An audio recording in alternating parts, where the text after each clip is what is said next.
이곳은 강북 최대 재개발 사업지 중의 하나인 부가현 뉴타운입니다. 좋은 입지에 따른 기대감으로 투자자들의 관심이 높은 지역이었습니다. 그로 인해 피는 10억 이상까지 갔었지만 현재는 많이 떨어진 상태입니다. 오랜 사업 지체와 내부 갈등, 그리고 공사비 인상과 부동산 경기 침체 등이 맞물려 최근 큰 폭의 가격 조정이 이루어지기도 했습니다. 재개발 추진의 어려움과 문제점들 중에 보여줄 건 다 보여주고 있는 부가현 2구역과 3구역의 현재까지의 과정을 들여다보도록 하겠습니다. 부가현 뉴타운은 5개 사업지로 나뉘어 진행되었습니다. 그중 아직 진행 상태에 있는 2, 3구역은 2008년 정비구역으로 지정된 지 15년이 지났지만 이렇다 할 진행 과정을 보여주지 못했습니다. 다른 재개발 구역들도 시간이 오래 걸리는 지역이 많지만 이것도 내부 갈등 문제로 시간이 지체되는 곳 중에 한 곳이었습니다. 개발이 끝난 1구역도 소송과 고발 등 많은 일들이 있었지만 대부분의 정비사업이 그렇듯 일단 착공되어 입주하고 나면 그동안의 문제점은 다 잊혀지고 얼마나 높은 시세를 형성하는지에만 관심이 집중됩니다. 부가현 2구역은 2,300여 가구 규모의 아파트가 들어서는 사업지입니다.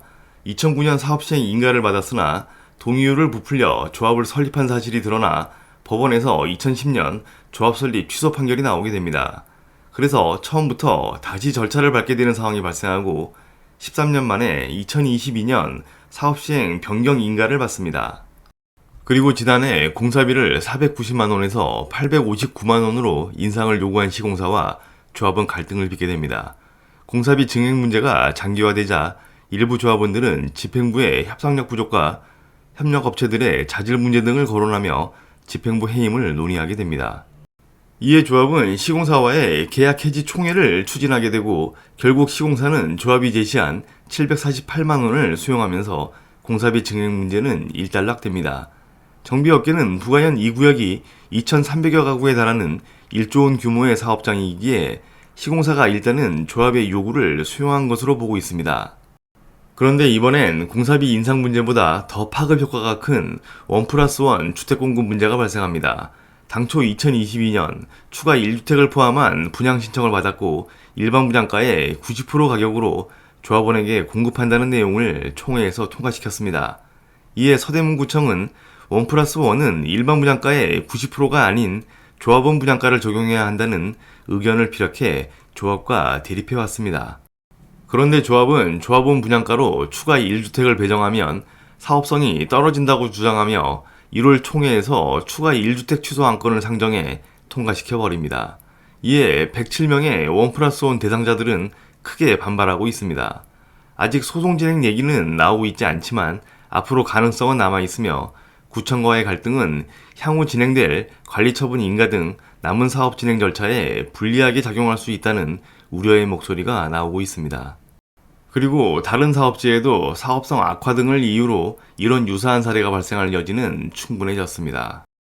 그리고 종교시설과의 갈등 중 아현성당과의 분쟁은 쉽게 해결될 기미가 보이지 않습니다. 존치구역으로 지정되어 있던 아현성당은 일조권 침해 등을 주장하며 단지 설계 조정을 요청했습니다. 이에 서대문구청이 중재를 진행했지만 협의가 되지 않아 결국 소송으로 이어졌습니다. 조합은 법원 판결이 내려지면 보상하겠다는 입장이며 성당은 합의안으로 186억의 비용이 드는 성당 신축을 요구했습니다. 이에 조합은 1월 총회에서 성당 신축 관련 내용을 상정하였으나 부결된 상태입니다. 현재 부가현 2구역은 관리처분 준비를 하고 있는 상태입니다. 부가현 3구역은 4,700여 세대의 대단지를 조성하는 사업으로 일반 분양도 많은 편이라 사업성이 높다는 평가를 받아왔었습니다. 이곳은 무허가 건물이 300여 채에 달할 정도로 오래되고 경사가 심한 고지대 낙후 지역이 포함되어 있습니다. 그간 비리, 배임 등의 문제로 1, 2대 집행부가 교체되고 현재 세 번째 조합 집행부가 들어서 있습니다. 이곳은 사업 초기 단계에서부터 지역 주민들의 반대에 부딪혀 난항을 겪었습니다. 그리고 사업 시행 인가 문제로 서대문구청과 대립하기도 했었습니다. 10년이 넘는 시간이 흐른 뒤 2023년 서울시의 건축 심의를 통과하며 사업은 본궤도에 오르는 듯 했습니다. 그러나 또다시 내부 갈등은 폭발하기에 이릅니다. 2023년 9월 사업 시행 계획 변경을 목적으로 임시총회를 개최하게 됩니다. 새로운 사업 시행 계획에서 정비사업 예산을 2조 3,600억에서 3조 3,600억으로 약 1조 원을 증가시킵니다. 이는 건설자재비와 인건비 인상 등을 고려해 공사비를 책정한 결과입니다.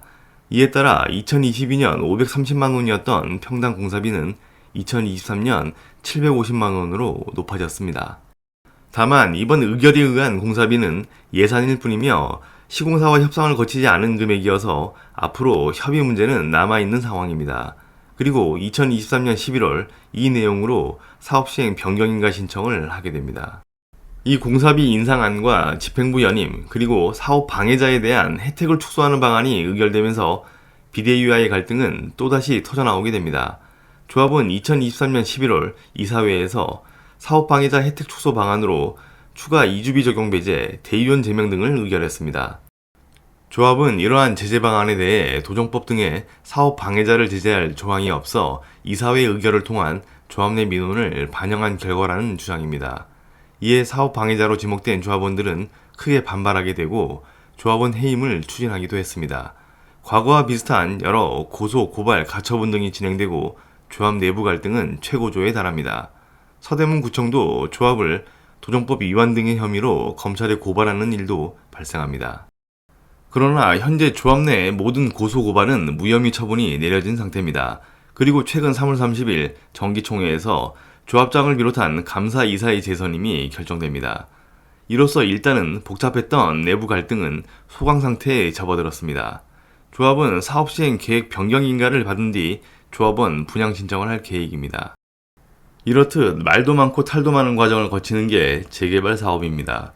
재개발 투자를 한 번이라도 해보신 분이라면 새로 지어질 아파트에 투자하는 게 아니라 아파트를 짓는 사업 과정에 투자하는 것이라는 걸 느끼실 겁니다. 그만큼 복잡하고 다양한 갈등이 내재되어 있기 때문입니다. 부가현 2구역, 3구역도 향후 착공되어 입주하게 되면 그동안에 무슨 일이 있었냐는 듯 다 잊혀질 것입니다.